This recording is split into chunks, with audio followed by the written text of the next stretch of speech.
Hello and welcome to the Wilson Disease Association webinar on copper conscious eating, nutrition support in the management of Wilson disease. Whether you were diagnosed years ago or quite recently and you have questions about the copper content of the foods you eat and the drinks you drink, this webinar is designed for you. I'm registered dietitian Carolyn O'Neill, and I will be your moderator for this program. I'm honored to be part of this webinar put together by the Wilson Disease Association because as a dietitian and a journalist who's focused on food and nutrition research and recipes, I truly believe that the more you know, the more you can eat. This is especially true for diets that limit certain foods or ingredients. You really have to have the best information so you're not unnecessarily limiting foods that you love or need for good health. Of course, every case is different, and that's why nutrition support is personalized to complement your medical treatment plan, and why we're so happy to have a registered dietitian who specializes in the management of Wilson disease on this program.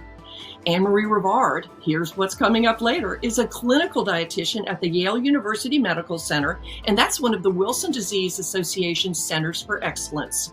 Anne-Marie will walk us through what we know today about the importance of limiting copper content in the diet, how to navigate and better understand those lists and charts revealing the copper content of specific foods, and perhaps most importantly, advice on how to plan a healthy, well-balanced diet for good nutrition and good taste for a lifetime. We will, of course, have time for your questions and your tips in the chat and during a Q&A session near the end. We will also be conducting some live polls to find out what you want to know about copper conscious eating. So let's go to poll number 1. And here is our first question. Have you consulted a registered dietitian to help you manage a low copper diet? Yes or no? Well, while we wait for the polling results to arrive and get busy answering that, I want you to know that we'll also be hearing from 2 patients living with Wilson disease, Laura Kalt and Amanda Eltz. They will share their very different stories on the challenges and the triumphs of limiting copper in their diets. Let's see if we have some poll results now that we could share. Well, look at that. The majority so far have responded that no, they have not consulted a registered dietitian. So you're in luck today because we've got one on the webinar. Okay, we've got a lot to cover, including your questions. So let's get started. Okay, Copper 101. First of all, what is copper? And why is it so important for people with Wilson disease to manage their copper intake with the foods and the beverages that they choose? Let's watch this very short video. Wilson disease is a rare genetic disorder that causes excess copper to be stored in the body. The disease is progressive, and if left untreated, can cause liver disease, brain damage, and premature death. To understand Wilson disease, it's important to first know the role that copper has in helping the body function. Copper is an essential element that supports the nervous system and immune system and helps make blood cells. Typically, copper is absorbed from the foods we eat. The ATP7B gene provides instructions to produce a transporter protein that moves excess copper out of the liver. Wilson disease is caused by mutations or changes to the ATP7B gene. The transporter protein doesn't function properly, meaning its activity level is low or absent. So excess copper stays in the liver. It builds up and becomes toxic throughout the body. Symptoms typically begin due to liver dysfunction during childhood or teenage years. Signs of advanced liver dysfunction can include chronic fatigue and yellow discoloration of the skin. And a small number of people with the disease will experience severe liver failure. But in some cases, liver disease may progress silently, while patients initially develop symptoms from the effects on the brain, such as tremors and difficulty speaking or moving. For some, the effects of Wilson disease can be prevented or treated by lifelong medical treatments that are often given daily to lower copper in the body to non-toxic levels. Now, I'd like to introduce you to 2 patients who have been diagnosed with Wilson disease. First up is Laura Kalt. Laura is a registered dietitian by training and works for a major retailer in Milwaukee, Wisconsin. She was diagnosed nearly 25 years ago, so has a lot of experience navigating a low copper diet. Let's meet Laura. Well, hello, Laura, and welcome. Thank you so much for joining us in the webinar today. Thank you. It's good to be here. Well, first of all, when were you diagnosed with Wilson disease, and what was the situation for you? Everybody has such a different story. Okay, I actually had to look back at when it was. It's a long time ago. But in 1998, I was diagnosed. I was actually attending one of the national dietetic conferences in Washington, D.C., and had a cholesterol check there and found out that my cholesterol was under 100, which is extremely low. So they said, better see your doctor when you get home to Milwaukee, which is what I did. Saw my regular doctor, who sent me after some lab tests to a gastroenterologist, who said this is either an autoimmune disease or Wilson's disease, but Wilson's disease is very rare, so that would be not typical. I was diagnosed with Wilson's then after the liver biopsy. So that confirmed my diagnosis. And I definitely was, had the hepatic side of the disease. Some people have the neurological, but I clearly have the hepatic, where they're monitoring the liver enzymes. So you were put on one of the chelators at that time. And what were you told about diet? What were you told about copper in the diet and what to do?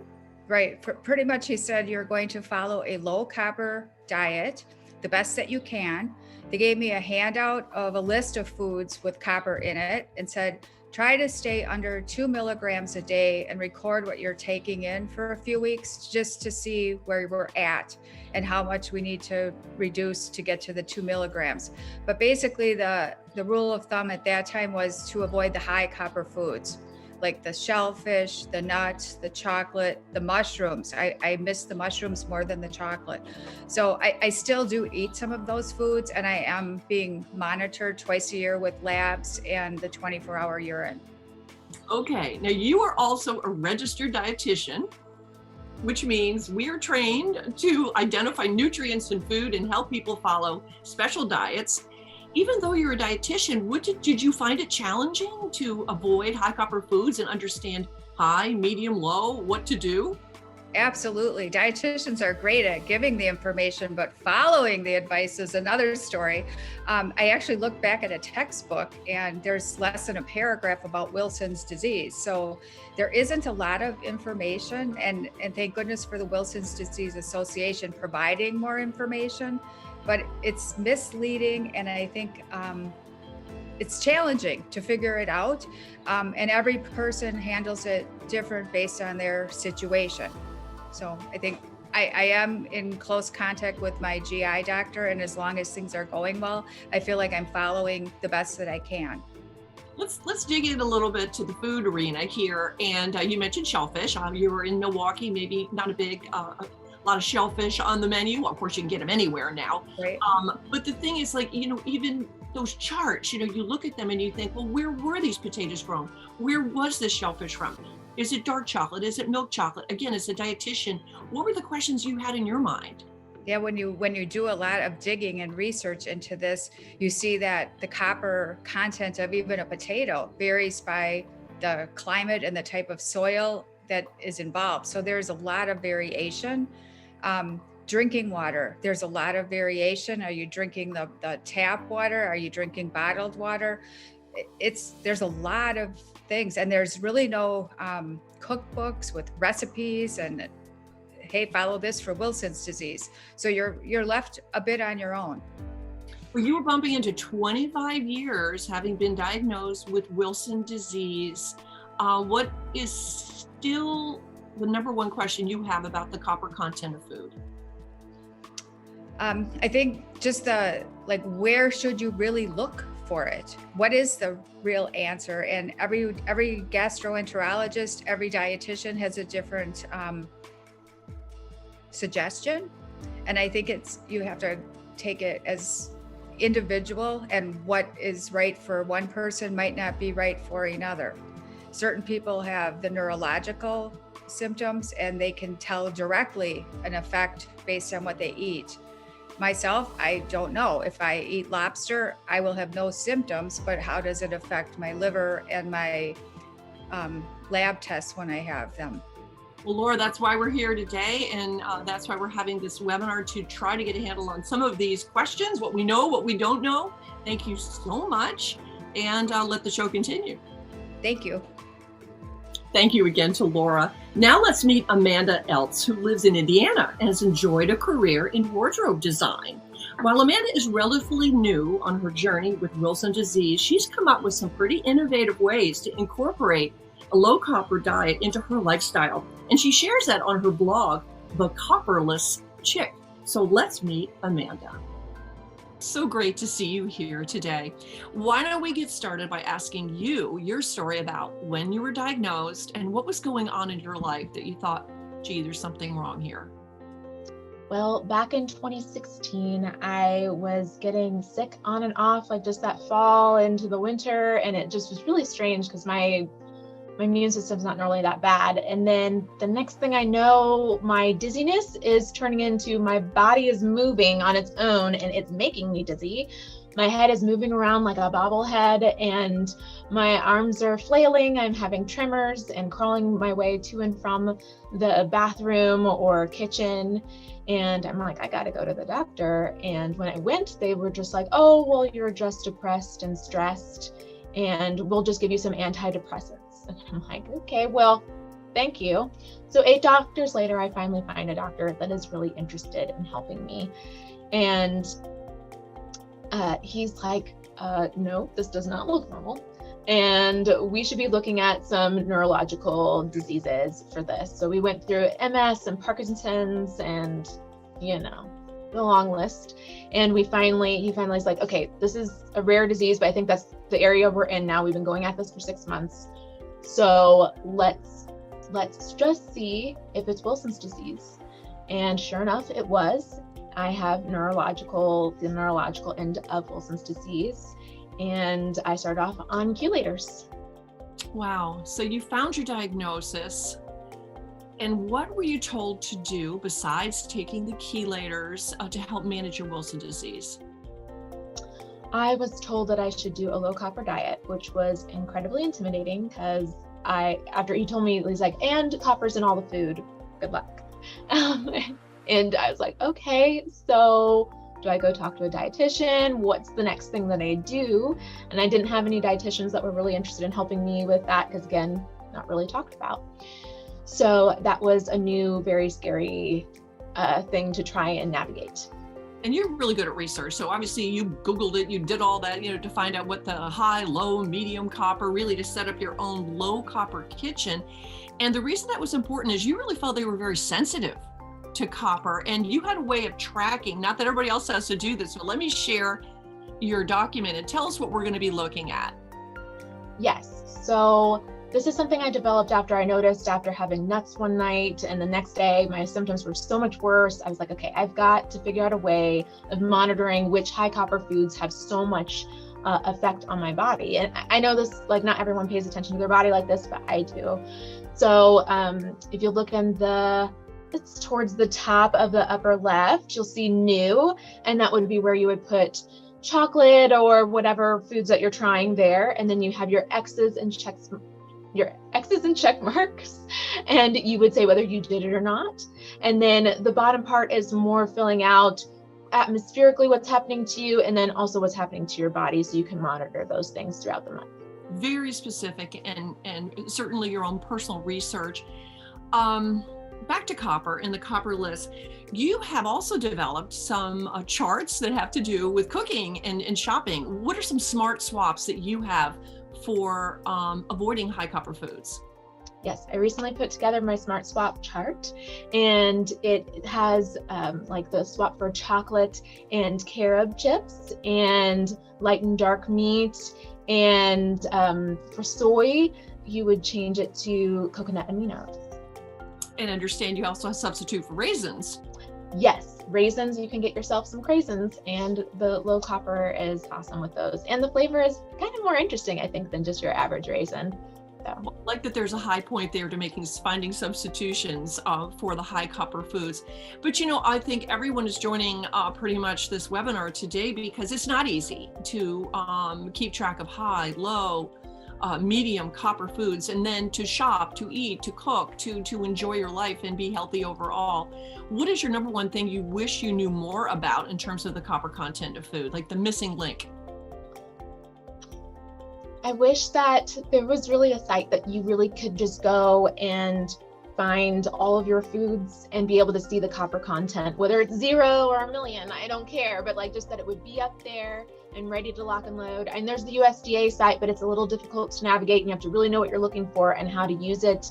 And then there's some big holes of like different name brands and things that aren't on there for that particular use. Well, Amanda, thank you so much for sharing your journey with us. And that is where we're headed next, to find out more about the copper content of foods. So stay tuned, and thank you, Amanda. Wow, so great to hear from Laura and Amanda. And they will be here during the Q&A session if you have any questions for them as well.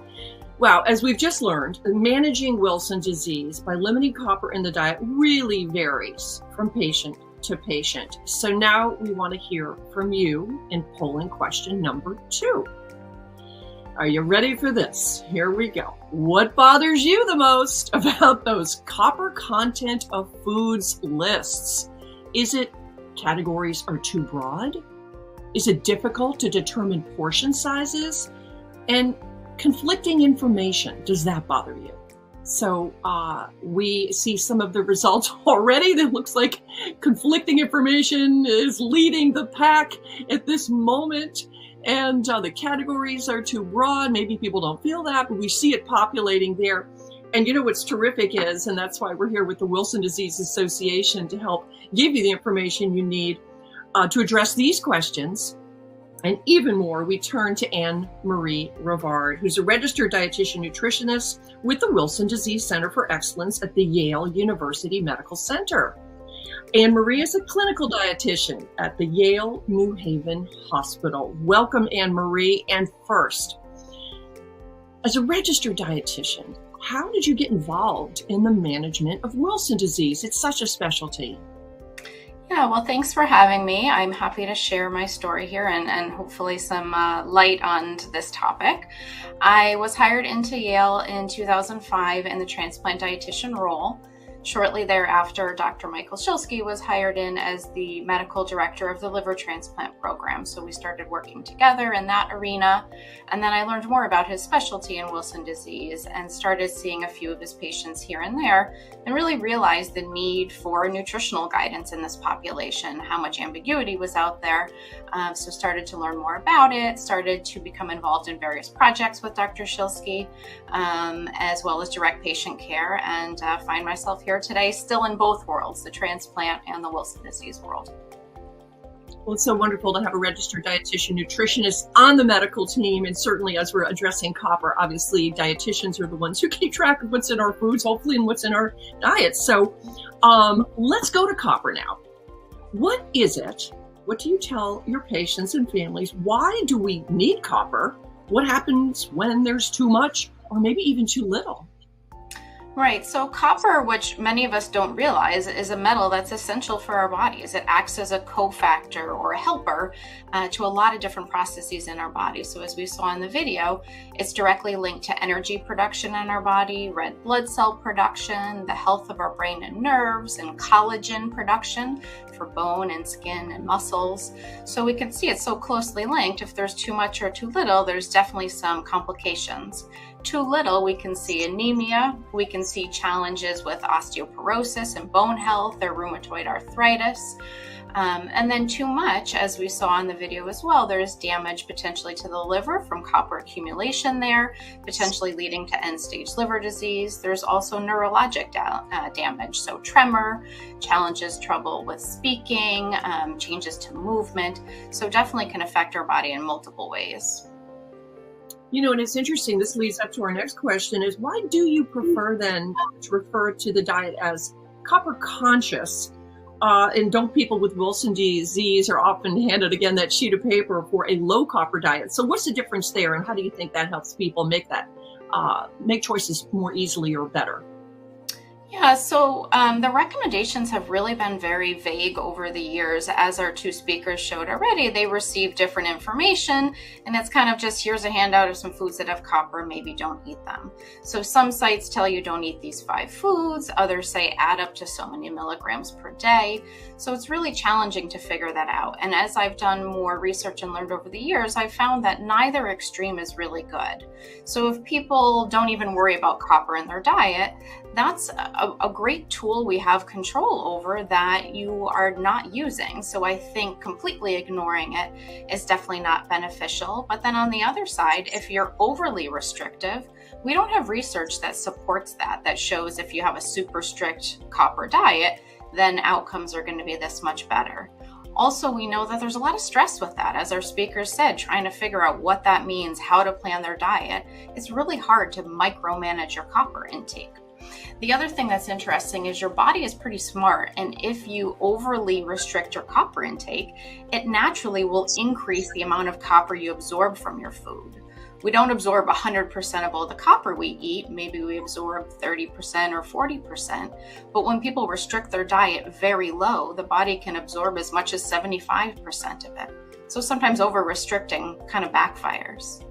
Also, if you're going to only choose low copper foods, you're going to be avoiding a lot of really nutritious foods. The foods that are high in copper are also high in other vitamins and minerals and antioxidants.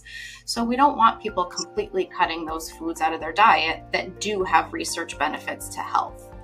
And then lastly, I would say with children as well, we want to keep the diet really broad for them. They are developing their taste palette, they're growing, they're setting their nutrition foundation for life. So we can't overly restrict them. So that's why I came to the conclusion of a copper conscious diet, using it as a tool in our diet, being aware of it, but not having it be overly restrictive, and also remembering it doesn't replace medical management, encouraging you to work closely with your physician, stay on a good medical regimen, and then use this tool to complement your therapy. And as we keep saying, one size does not fit all. So again, the importance of working with somebody to help you manage it. And wow, just the caution of having too little when copper is made out to be a foe, not a friend, when you're diagnosed with Wilson disease. Well, let's get into the nitty gritty of being a copper content detective, if you will. What are the foods that jump out the most on the most wanted list, if you will, of those to avoid, and kind of walk us through maybe the low, the moderate, the high? And it's so great to have a dietitian's eye on these charts that we're about to see, and many of you may have seen them before and not had a dietitian help you navigate. So lots of information. Why don't we go to that slide, your first slide, and it's great to have a dietitian kind of decode what we're seeing here. Sure. So first and foremost, I want to say, just when you see copper content reference, you're going to see micrograms, you're going to see milligrams, just to kind of talk about what those words mean. So really, it's most important in the first year of treatment, or anytime there's an increase of symptoms or a big change in your treatment regimen. That's when you want to be the most conscious of copper intake. And that's usually when the diet is 1 milligram per day. Now, a milligram is the same as 1,000 micrograms. So microgram is the smaller measurement. So really 1 milligram or 1,000 micrograms per day is what we consider a moderated diet anytime you need that slightly stricter diet. But it's really not practical to add up every single food you eat every day, keep a running log and try to get to that, 1 milligram. So that's why I think of foods in kind of the low, medium, high. In these categories, they are a little bit fluid, because as I learn new information, both from my own research and from patients directly, a lot of times I have patients come to me and say, look, I found this, and we'll look at it together and realize there is some new information. So the categories do change. So I don't want this to be taken as this is exactly what I have to eat and I have to follow this strict diet. This is really just to guide food choices. So first and foremost, I would say we recommend not eating liver. Liver, because that's where the copper is stored, tends to be highest in copper. It can have up to 11 milligrams per serving, when we just talked about that 1 milligram limit for some people. So that is a food that should be avoided without reason. And then if we look at the rest of the high copper foods, there's a couple that are starred there, and we consider those quite high in copper. Those are mostly the shellfish. So the lobster, oysters, clams, crab, squid, those should definitely be avoided within the first year and then really minimized after that, maybe once or twice a year or so. The one shellfish that's an exception is scallops. For whatever reason, scallops tend to be lower in copper, so we put that into the low copper section. With the remaining high copper foods, we recommend just really limiting those in the first year.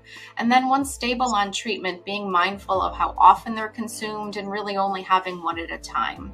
So you can see on their dried fruits, except the cranberries, as Amanda mentioned, those are low. And then we can go, nuts and seeds and soy products also listed on there. So that would be another high food. So we can go to the next slide and see a few more categories of foods. So you can see the dried beans, legumes, bran products, soy products, and foods that contain dark chocolate. We'll talk about that in a moment. But those are also high copper foods that should be tried to avoid in the first year and then moderated after. And then we can go on to the next one, which is the last section of foods. Just a few of the vegetables that are higher. And then you can see that moderate section. We recommend going ahead and enjoying those foods, but just keeping them to the portion size listed. So no need to avoid them. I'm sorry, Anne-Marie, is that an example when you say enjoy? We all hear eat your vegetables, right? So this might be something you say, the benefits might perhaps outweigh the risks in the moderate category, whereas the high copper, lima beans and sweet potatoes with skin. So maybe the copper lives in the skin. I mean, this is so interesting. Yes, exactly. So we definitely want to include these foods and have variety. But as we'll talk about at the end, I refer to building the base of your diet with the lower foods and then alternating in some of the moderate and higher foods. So, Marie or sorry to interrupt, but a lot of our attendees, of course, are hungry for this information. But not to worry, folks, you don't have to jot this down or take a photo of the screenshot. If you want to, you can. But these resources will be housed on the Wilson Disease Association Copper Conscious Eating pages, which we are building now. So go ahead, Anne-Marie, with the rest of the guide. Yeah, so I was going to move on and show our next graphic because not every food fits into these categories. So you're not going to find every food you eat on that list. So what do you do if there's something that's not listed on there? Before, Amanda referenced the USDA database, and that's actually changed in the last couple years. They've kind of changed how they're presenting the information. So now it's called Food Data Central. It's managed by the Agricultural Research Service and hosted by the USDA. They launched it in April 2019, and they update it every 6 months. So it does have updated information on it. So that's the website there. So if we go to the next graphic, you can see what it looks like when you do put a food in the search category there.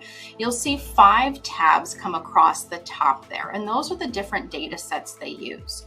The first tab, Foundation Foods, that's the main data set for the public to use. So over time, they're going to try and expand the number of basic foods in here and ingredients. So this is really the ideal place for us to look for copper content. The second one, there's the legacy one. That was the primary site data set for public use in the past. When they went to Food Data Central in 2018, they stopped updating this. So the information is correct and accurate up to April 2018. So you will find information there, but we don't know if that's changed over the years. The next 3 are not going to be used as often. So Survey Foods is by one specific data set we had, which is not too applicable. The Branded Foods is by food companies submitting information on their branded products, but oftentimes doesn't contain copper. And then the last one is Experimental Foods. So those are foods grown in certain unique conditions that are really used for research purposes. Those first 2 tabs is where you're going to want to refer to. Thank you. In preparation for our interview, I did kind of click around the Food Data Central to do a little copper research just to kind of walk the walk and talk the talk. And it is actually hard. And sometimes it says nothing found. And you're like, wait a minute, what do you mean nothing found? Or in the branded area, I think a lot of times the brands that like to say that they are a great source of copper because it's an important nutrient for, people who don't have Wilson disease and they don't have to monitor it. You'll find it there, but that is not one of the, the all-stars that is being measured in foods today, unfortunately. And hopefully that will change as we move along. Yeah. I know that you wanted to show another slide there, and that was a specific one for lobster. And I think this really tells a good story. Yeah. So it's interesting because when you look up a food, you're going to get a bunch of different options and you're trying to figure out, okay, which one is the food that I'm eating? What is the species? Is it cooked? Is it raw? So playing around with that and seeing there is going to be some variation, and it's not going to be necessarily directly applicable to the exact food you're eating, but trying to get an estimate of how high, moderate, or low that food is. We also have to keep in mind portion size. So the default is to put it to 100 grams. That's their standard reference. Most of us don't think of food in a weight-based setting in the US. So if that's not a usual measurement for you, some of them do have them in more common household measurements, which you can see the drop-down menu there. You can change it to cups or ounces for some foods, not all of them though. So really doing your best to figure out kind of what's the exact foods you're eating, but knowing that there's probably going to be some variation. Also a note that this does not work well on mobile devices. So if you're using this, ideally a desktop or a laptop will be the way to get the best experience. That's very interesting because one of our polling questions, of course, was about portion sizes. And, you can look up and see what the copper content of, let's say, avocado is. Let's use that as an example, which is a source of copper, I understand. And but people love avocado. It's like one of the favorite foods in the world right now, So what is your recommendation specifically? I'm just wondering for avocado. Yeah, so it's definitely fine to include. So that is going to be fairly moderate. We want to monitor the portion size of it, which we would recommend in general, because even though it is a great heart healthy fat, foods that are higher in fat do have a lot of energy density to them, caloric density. So we don't need a lot of them. So I think some of the health benefits you're going to get from that are definitely going to outweigh the occasional copper content. So including that in your diet in moderation for sure, and just watching the portion size. And just getting ready for our next question here in our conversation, again, I was clicking around on the USDA Food Data Central and looking at lobster. And one thing I noticed was that, if you go to the Caribbean, they have the lobsters without the claws, the spiny lobster. And then, of course, the lobster that we think of as the one with the claws, like the Maine lobster, homard. And it's very interesting how different that was. It was like you could have 100 grams of the spiny lobster on your vacation in the Caribbean, and it has just 0.38 milligrams, whereas the northern lobster, 100 grams, is 1.3, so almost 3 times as much. So what do you wish we knew more about? We can talk about shellfish here, we can talk about chocolate here, but again, the variations within the choices. And that's the thing that's going to be so challenging. There is a lot of variation between different types, where they were grown. We've learned a lot from plants, the type of soil they're grown in, the water, the climate. That's going to change how much nutrition they absorb from that soil. It changes the copper content as well as many other minerals. Same with the different species or varietals, like you mentioned, with the lobster or with salmon. When you go out and order salmon, you're not thinking, is this sockeye salmon? Is this wild, Atlantic? Is it farmed? But all of those different conditions change the amount of nutrition and the amount of copper in that food. So I encourage people to not get too caught up in the exact numbers, because you're going to drive yourself crazy trying to figure out exactly how much you're having, but trying to know in general, this is roughly the category this food fits into. So this is what I'm going to do for myself, eat it this many times a month or a year to make sure that your treatment is going well. You mentioned the chocolate too. That's another big one. So people hear chocolate and think, okay, I can't have any chocolate for the rest of my life now. But knowing the type of chocolate makes a big difference. So the copper is actually from the cacao fruit, which is the fruit of the tree that makes this bean. And that's where the copper is housed. So the more of that cacao that's in the chocolate, the more of that copper. So if we look at a standard milk chocolate bar, it doesn't have as much of that in. That might only have 0.18 milligrams, 18% of that 1 milligram per day. whereas a very high dark chocolate bar has 0.75 milligrams, or 75% of that 1 milligram per day. And that's kind of challenging because dietitians normally tell you to eat the dark chocolate. That's where more of the nutrition is, more of the minerals, including the copper.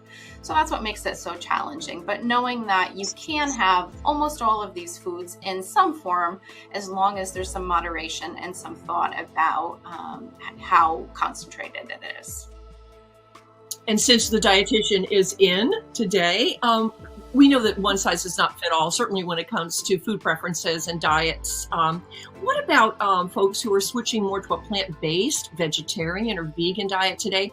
What should their concerns be if they're managing their copper intake as a Wilson disease patient?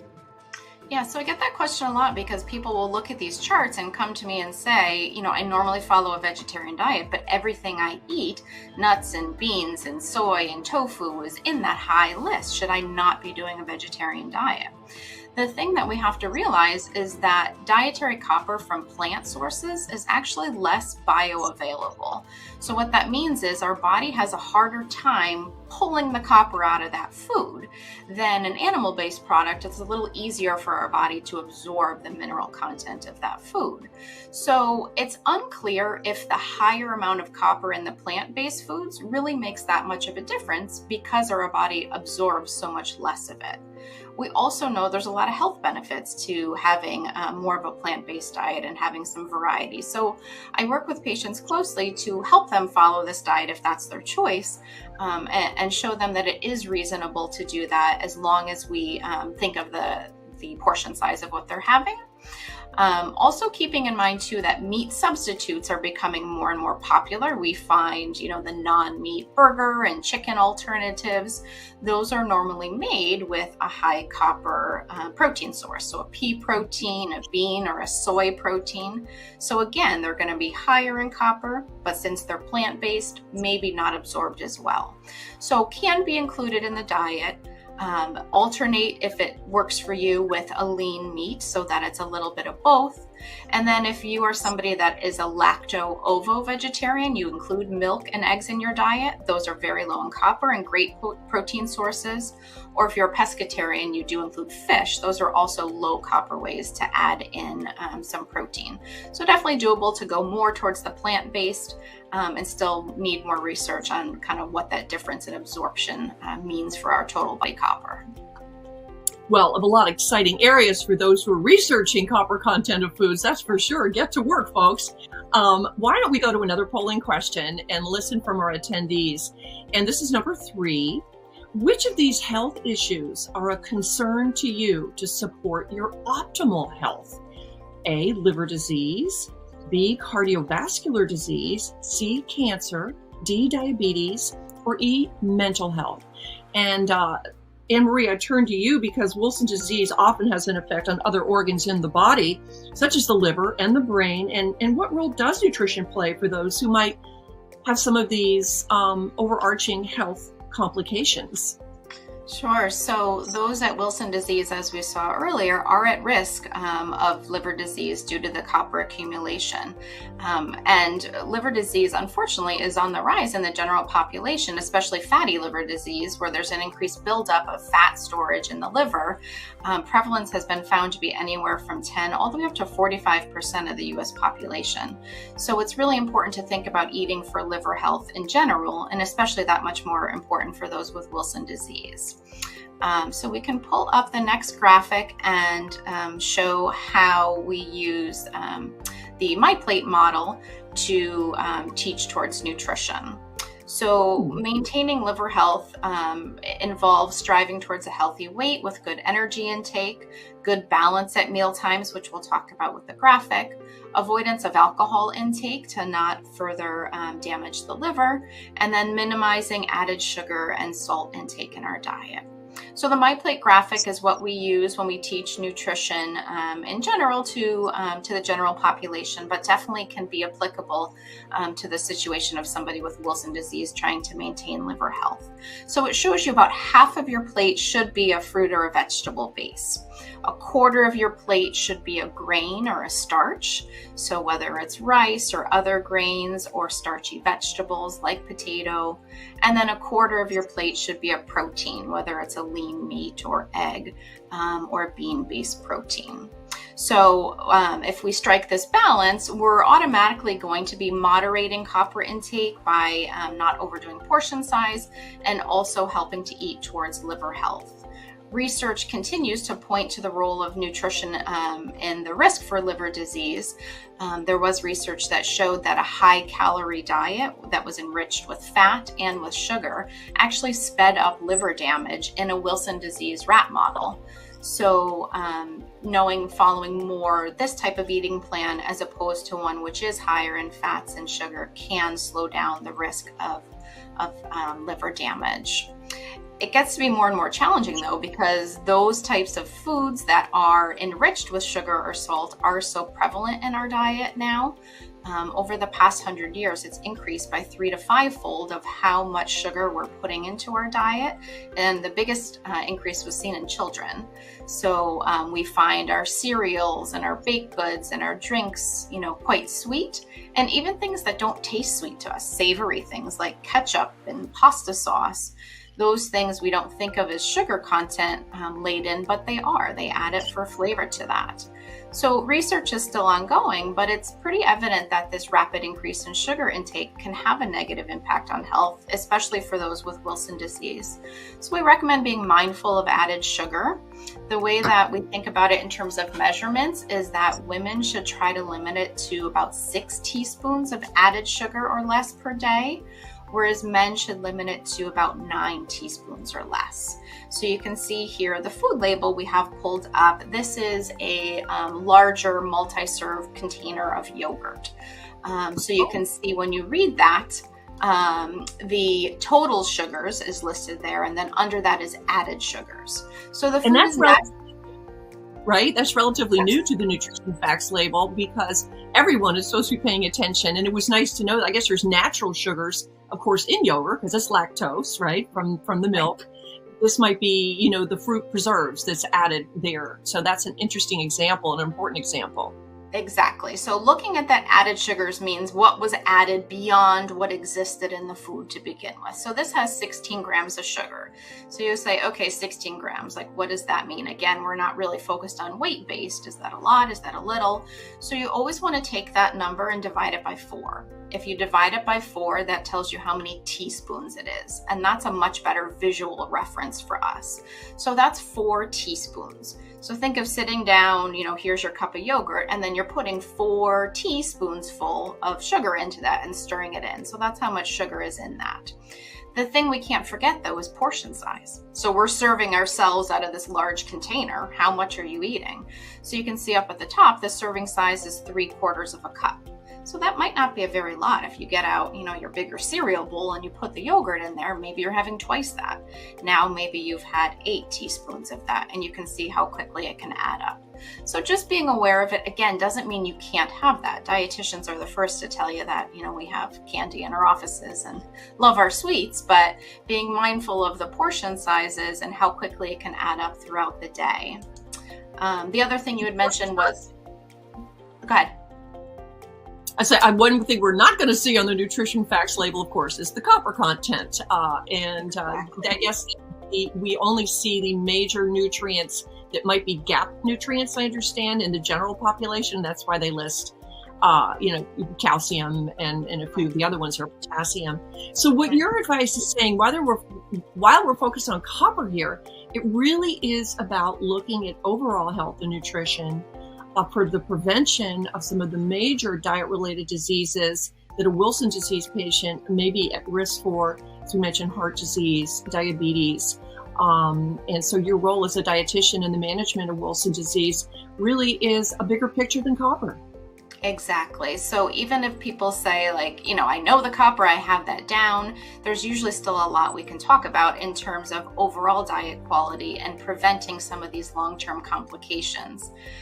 If complications have been occurred, unfortunately, that's where dietitians get even more involved, especially with the neurologic complications. Sometimes we need to do altered food consistencies if people are having trouble swallowing, thickened liquids if people are, having trouble getting water to go down the right way and are aspirating or getting it into their lungs.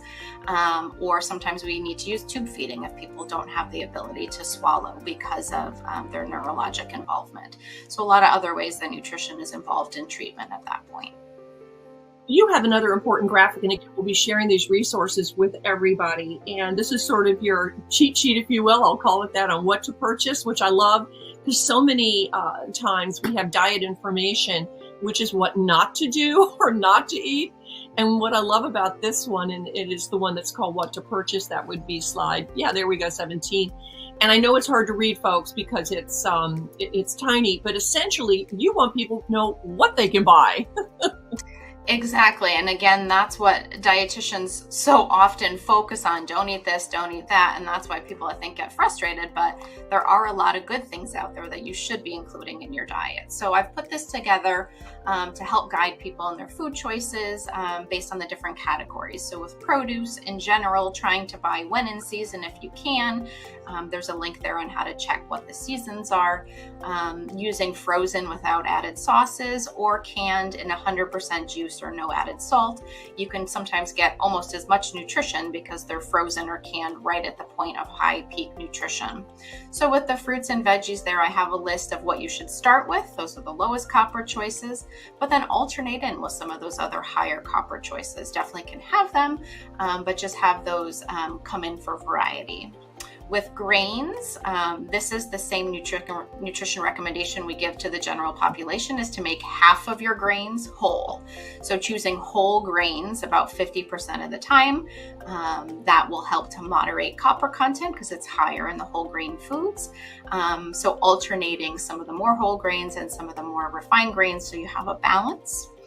With protein foods, choosing leaner options, they tend to be lower in copper and also are overall better for health in terms of liver and heart health. But again, alternating in if you want to have beef, if you want to have pork, if you want to do the nuts and seeds. There's definitely some health benefits to all of those foods. So not having that be the base of your diet, but having that come in occasionally. Dairy foods are almost all quite low in copper. So trying to choose lower sugar options, and then beverages, trying to again choose lower sugar options, having water tested at home. And then with mineral water, this I've spent a lot of time trying to look into. Likely is not going to be excessively high in copper, but just not enough information right now. So in general, I just recommend people not use mineral water until we know more about it. And then alcohol, really minimizing alcohol intake to kind of give the liver a bit of a rest. Well, it's nice that one of the major trends in cuisine now is the mocktail, and maybe on some further webinars and videos we can share some ideas there, of course, to extend the enjoyment during happy hour without alcohol. I'm going to go to, I want to let you know that we are going to go to questions pretty soon. I know we're going to talk about new areas of research down the road, but before we do that, let's go to polling question number 4. And this really does have to do with us planning more educational content for the future. Okay, as we plan ahead, which one of these topics interests you the most? Is it feeding infants and children? Is it shopping, cooking, and recipes? Is it help with safe kitchen tips for neurological challenges? Or is it water, alcohol, and other beverages? And we can see the polling results kind of populating now. And Anne Marie, I'm curious if in our polls you've thought, well, I thought people were going to say that, or wow, that surprises me. Where do you land on that? And more importantly, what do you enjoy and what inspires you the most about working with patients and families who've come to you to learn more about managing their Wilson disease? Yeah, so I would say the poll results are fairly similar to what I see with patients just wanting to know, what do I eat? Can you give me lists? Can you give me a cookbook? And I hesitate to do that for a lot of things, for any patient I'm working with, because I'm not in your kitchen every single day, I'm not preparing your meals. So I want to empower them to make those food choices. So I hesitate to give meal plans per se, but definitely having more recipes and, cookbook options out there would be ideal. I really love working with this population. I think oftentimes the dietitian is made out to be the food police. So a lot of times we come into, a room to see somebody and say, oh, here's the dietitian. Okay, she can tell me to not eat these foods and can't eat my cake and can't eat, so it's always so negative. I've never had that reaction from a patient with, I shouldn't say never, but I would say the majority of the time not had that reaction from a patient with Wilson disease. They're generally so engaged, so involved, want to know how they can, help improve their health by using nutrition to do that. So it's been really rewarding working with people in this community, especially because there's such little information out there. So they're just really craving information anywhere they can. So I hope to continue to do that, and would love to continue on that journey as we all learn more about how nutrition can help with this diagnosis. One thing you told me before, Anne-Marie, was that you were impressed with how over conscious the Wilson disease folks are with their copper conscious eating. And that's a concern for you too sometimes, right? Exactly. I would say the bulk of the education I do is actually helping people scale back and calm down what they're doing, because they've gone online and they've read this and they think, I cannot eat these foods ever. So trying to, inform people that you can include these. There are health benefits you're missing out on by cutting whole food groups out. So helping people kind of scale back what they're limiting is actually what I do more, of my education time with, which is kind of unique to most other populations. Sounds like some great students. And we have some great students here now who have questions for us. And I would like to be able to see the questions. That would be great if you can bring us full screen with the copper conscious eating, and then we'll put Anne-Marie and I in a smaller box and I can see the questions. There we go. Okay, so we have one that says low copper diet also means low fiber often. What do you think about that? Is that a side effect of a low copper diet, do you think? So I think that might be referring to if you are really strictly following it and you're not doing beans, you're not doing the nuts, you're not doing the soy products, you can be missing out some fiber content from that. If you are focusing mostly just on the meats and the lean proteins. But plenty of fruits and vegetables are totally fine to include, especially since we know the copper is less bioavailable and not absorbed as well. So if we go back to that My Plate graphic, if half of your plate is a fruit and vegetable base, that's the bulk of your fiber intake there. With the grains, yes, half the time you're going to do, a more refined grain, so missing out on the fiber, but still can include those whole grains 50% of the time. So that's a way to alternate in some fiber. So I think it's still definitely doable, but if you follow it to the letter and don't have any of those foods, then yes, I see how it could be too low in copper. Excuse me, too low in fiber. Too low in fiber. Yeah, I can see where it's like, you definitely have to make the choices here, but it would be nice to learn more from nutrition research about how the bioavailability in the vegetable kingdom. Again, call out to our researchers there.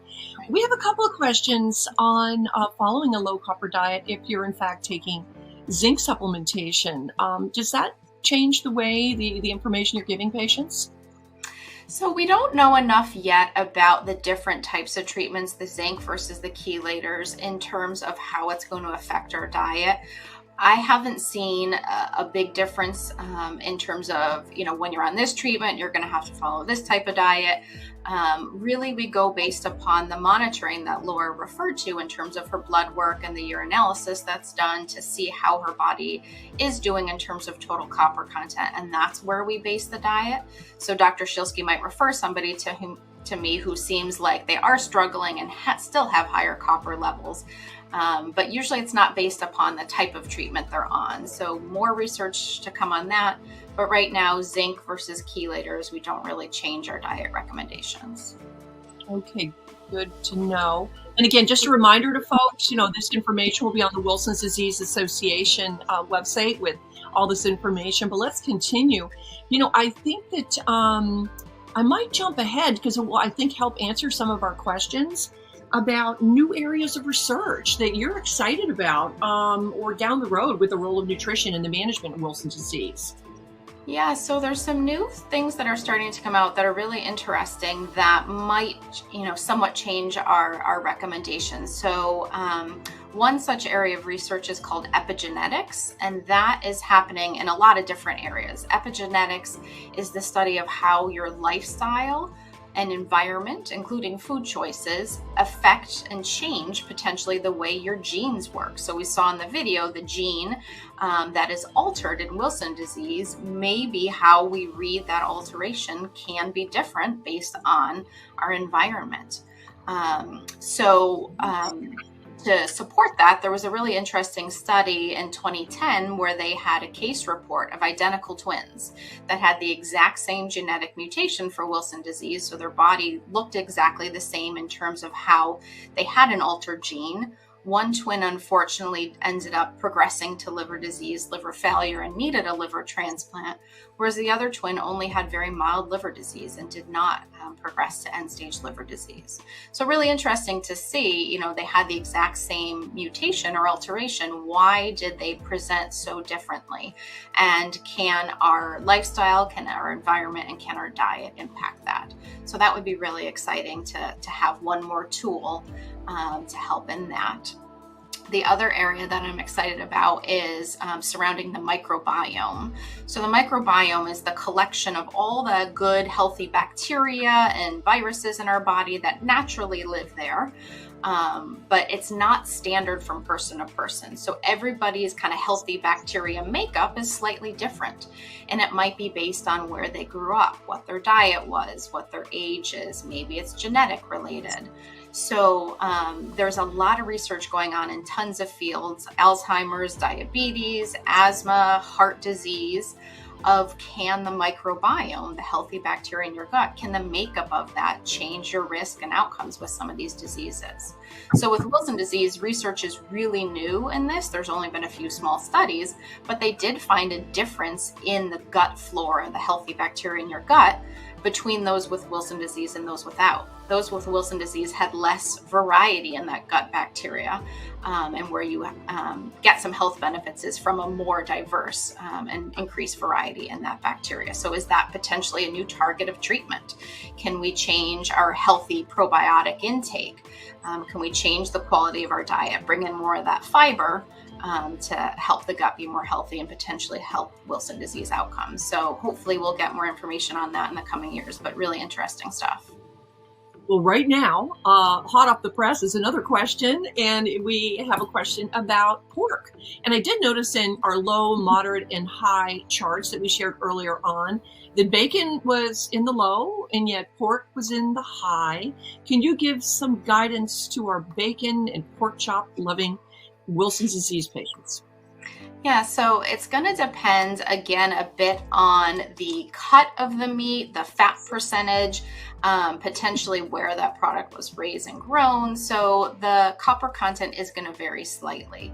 The bacon does tend to fall more in that lower category, but again, it's portion size. So watching how much of you're having, because if you have a much bigger portion, it's going to push it up into that next category. So we have it in general in the moderate category pork.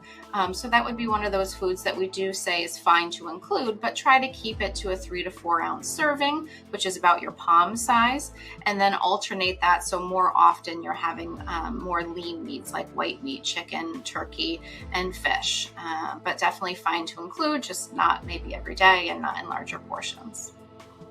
It's interesting to me too that there's more copper in the dark meat than the light meat when we talk about poultry.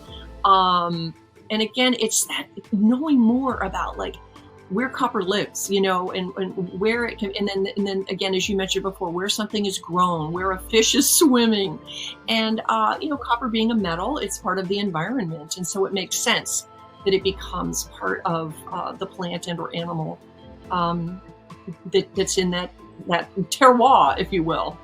But then also knowing what the end outcome is that we're trying to achieve. If we have somebody stick to this super strict 1 milligram a day, are they going to have tremendously better outcomes than somebody who sticks to 1.5 milligrams? And we just don't have that data yet. So until we have that, I don't feel comfortable telling people, make sure you add up every single milligram. Now, somebody like Amanda, who can definitely see the impact on her body and is listening to her body and knows what works for her, that's wonderful and amazing to have that, kind of trigger and know, okay, this is too much for me. For others who maybe don't have that, I don't want people to be so stressed about their eating, thinking I can never have these foods, because we just don't know yet how important it is to be that strict with it. Are we able to go back to the results of the polling question that we had about what interests you most? Let's see how that played out. Shopping, cooking, and recipes. This is what we're talking about right now. Look at that. That is incredible. That is okay. It looks like we've got our work cut out for us to spend more time in the grocery store and in the kitchen, in which we're going to bring in Laura and Amanda in just a moment. But while we're doing that, speaking of shopping, cooking, and recipes, what about dining out, Anne-Marie? Any advice, any cautions, any tips for navigating a restaurant menu, something folks might not think about? Yeah, so it's definitely reasonable to be dining out with Wilson disease. I think most of the recommendations I would have would be ones I would have similarly for anybody trying to maintain a healthy diet, because when you're eating out at restaurants, usually portion control is not something that is number one on their list. So we tend to get larger portions. We tend to get more added sugar and salt in things because it's a cheap way to make things taste good and enhance the flavor of the cooking. So those are some more of the tricks to kind of think about in terms of maintaining long-term liver health. You can always look at menus online now, which is nice. So you can look ahead of time and kind of be prepared, knowing that if it's that once a year or twice a year, you're going to have one of those higher copper shellfish, go ahead and have that. But otherwise, sticking with the lean meats, sticking with egg-based dishes, pasta dishes, and just monitoring overall portion size. With things like soups and sauces, that's where most of the added sodium is going to be. So we usually recommend foregoing a soup and do a salad instead. And then anything with lots of sauce or dressing, just ask for that on the side so that you can add some for flavor, but not have as much of those additives with that. One good thing in the restaurant world, and I write a lot about dining out in my journalism on food and nutrition, is that have you noticed now when you dine out, the server will usually say, do we have any allergies at the table? They're really, really hip to that, if you will. And so what's cool about that is, I would imagine, as a Wilson disease patient, let's say you're trying to avoid nuts, okay? You're trying to avoid those raisins. You're not going to get as much pushback today about, being the one that asks all the questions. Do you feel a difference now when in restaurants and working with folks? Yeah, for sure. So like you mentioned, people just being so much aware of different nutritional needs, whether it's a lifestyle choice, whether it's an allergy base, and restaurants are attuned to that and want to cater to their customers. So again, this is a much newer thing. So it's not as common, as I can't have nuts or I can't have milk. Or I have a dairy allergy, but down the road, maybe it will be. And we can say, I need to, monitor these few foods in my diet. So I think restaurants are becoming more aware of that. And it's definitely something that as we have that research and say, for sure, we know this is best to do, then hopefully they'll help us out with that. And again, back of the house, they usually have the nuts and the different things separated out, and they know not to add it because there'd be other people who are concerned about it. Why don't we bring in Amanda? I think we may not have Laura at the moment, but let's bring in Amanda, because Amanda, there's Laura. Look at that. Miracles. Love it. Do you have questions for Anne-Marie? I mean, the dietitian is in. I actually do have a question, and it relates to the end of the vegan and vegetarian protein options. The only protein option that I really saw when I was researching that would be low copper option would be seitan. Would you agree with that? I mean, other than obviously if you're gluten sensitive, you can't, that's not really a great option, but would you say that it's a good option as a low copper protein? Yeah, definitely. I think that is totally fine to include for protein if you're avoiding animal-based products. Using the beans, using the nuts, using the soy, those are things that wouldn't be the base of your diet, but those might be incorporated, say maybe once a week you do have a tofu-based meal. So I think it doesn't need to be your only protein source, but I think emphasis on the seitan to begin with, and then alternating in the other products are definitely fine. As I mentioned before, if you are okay with adding in the dairy or the eggs, that's a very easy low copper choice. But for somebody strictly following vegan, it does get a little more challenging. So would recommend working with a dietitian if you can. And then just working with your doctor to monitor your levels, because if your body is responding well to treatment and your copper levels are stable, then there's no reason we can't add in some of those higher copper foods a little more often and just see how your body responds to them. Which brings us to Laura. Laura, I remember that you were a bit of a mushroom lover and missed that. You have a question for Anne-Marie. Yep. Anne-Marie, I'm just interested in, would you provide any advice? What advice would you provide to a parent on how to incorporate good, nutritious meals for the family when one person has Wilson's disease? Yeah, so I think that is really important to think about, because a lot of times, we'll see people say, well, I can eat this and you can eat that, and we kind of segment all of our meals. But, a lot of the research shows that family meals and eating together with our children can really help to create lifelong good habits. So I think it's definitely reasonable to do, because, again, there's very few foods we're saying do not eat. Do not eat liver, moderate, really try to minimize the shellfish. But beyond that, with the fruits and vegetables, you can have all of those things in a week. Maybe the moderate ones, maybe you only have those once a week. And that's why when I go back to that kind of cheat sheet at the end, start with these fruits and vegetables, make those the base of your diet, and then alternate and bring in the others maybe 1 to 2 days per week. But really helping kids set that foundation of that 50% of their plate from fruits and veggies.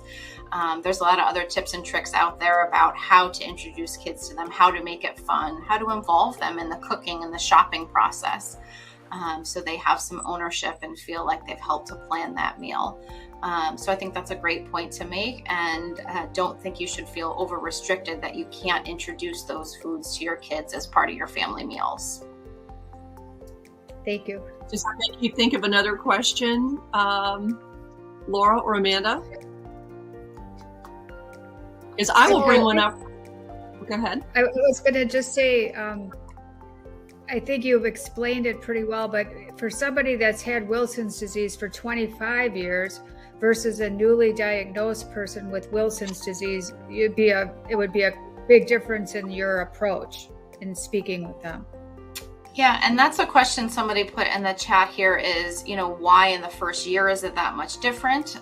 So, in that first year of treatment, you're not only trying to prevent your body from absorbing further copper, but helping to try and get rid of some of the copper your body has built up and has stored. So that first year of treatment, there's really a lot of change happening with trying to pull that copper out and trying to prevent further uptake of the copper. So that's why we're definitely more strict in that first year.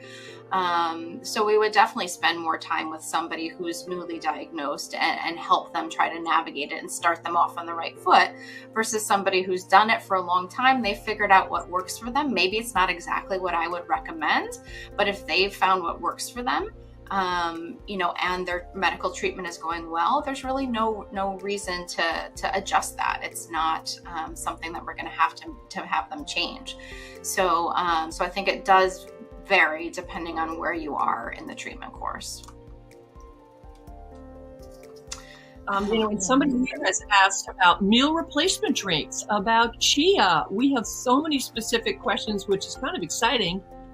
So I saw that about the chia. The chia is interesting. I don't know. I haven't looked into that specifically, but could play around with that on the Food Data Central to see If somebody has a sec, maybe they can pull it up. We could see the copper content, but I'll get those type of questions a lot. What about this food? What about that food? And I've never really sat down to think about it. So that's something that we learn and explore together. Another question that popped up, what does less frequently mean? And I know that's frustrating because, dietitians want to talk in generalities and patients want, okay, tell me how many days a week can I eat this? Can I eat it once? Can I eat it twice? And I hesitate to give that really specific recommendation because, again, for somebody who's maybe adjusting their treatments and their copper levels are higher and it's not working as well for them, maybe that's a little less often for them versus somebody who is very stable. Maybe they can have it more frequently.